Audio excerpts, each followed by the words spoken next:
السلام عليكم ورحمة الله وبركاته. maanta brotiinkeyna waxa waaye bariis iyo dooro. waxaa soo qaadanay digsi saliid ku shubnay, basal ku sii darnay, intaana soo qaseynaa ilaa oo soo gaduuto basasha. markaan waxaa ku darsanaynaa huruud iyo qarfi iyo heel. intaana haddana ilaa 2 daqiiqo sii karinaynaa. haddana waxaa ku soo darsanaynaa doorada.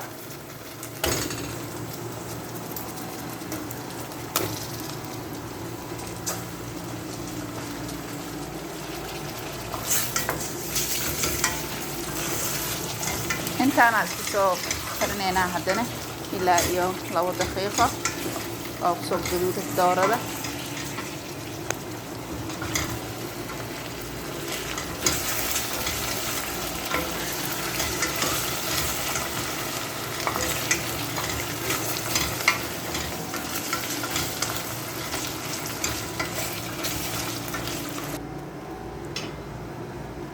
markaan waxaa ku darsanaynaa kabsar caleen iyo toon oo isku soo tumi.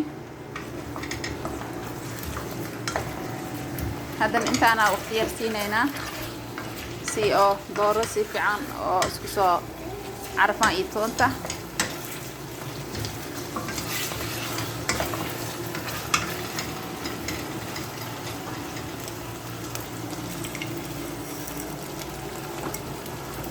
markaan waxaa ku darsanaynaa cusbo,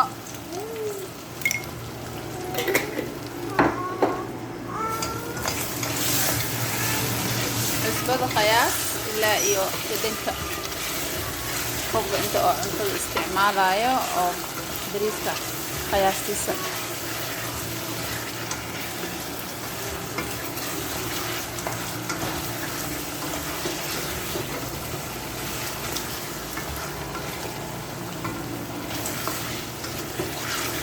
markaan cusbadiyaas soo dhex gelinaynaa.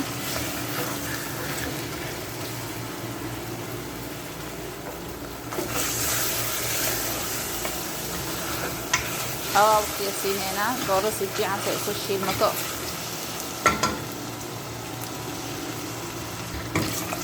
markaan waxaa ku soo darsanaynaa biyo ilaa 5 koob. mooyigii oo tuunta aan kusoo tumalay ku soo darsanaa biyaha.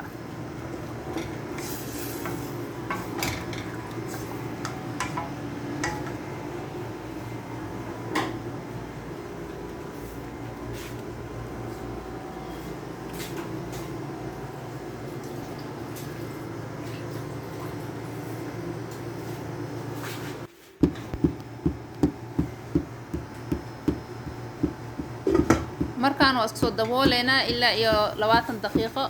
20 daqiiqo kadib waa isku soo noqoni. waxaa ku darsanaynaa 3 koob bariis oo soo dhaqi biyo la soo dhigi ilaa 20 daqiiqo 30 daqiiqo intii waqti ah haysato.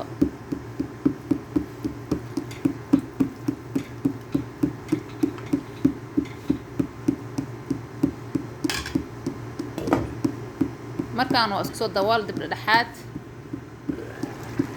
haddana markaan markuu soo noqdo oo biyaha ka dhammaan rabo dibka u gaabanaa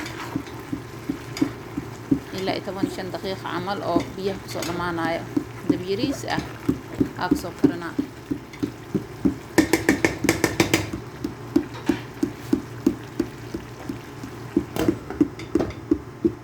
markaan waa isku soo dabooli. haddana khalaas waaba diyaar bariiskeena. qadadeentana diyaar noog tahay.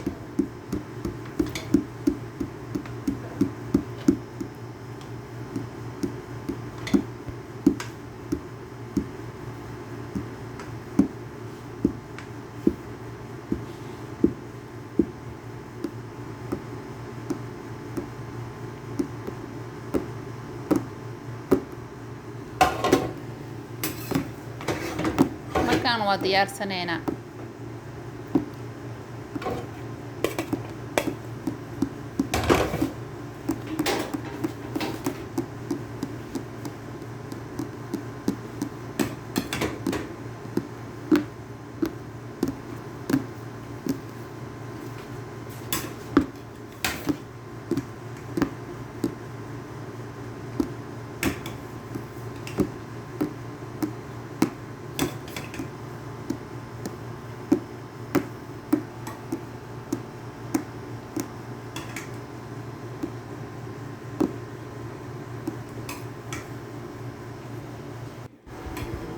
wixii dhanaanka lagu cun lahayn diyaar waa basbaaskeen waa soo tumana diyaar waaye iyo salaatadii wixii lagu cun lahaay maanta rootiinka qadadayna sidaan oo ahaay caafimaad ha laga cuno markaan waa la cunoyaa caafimaadka cuna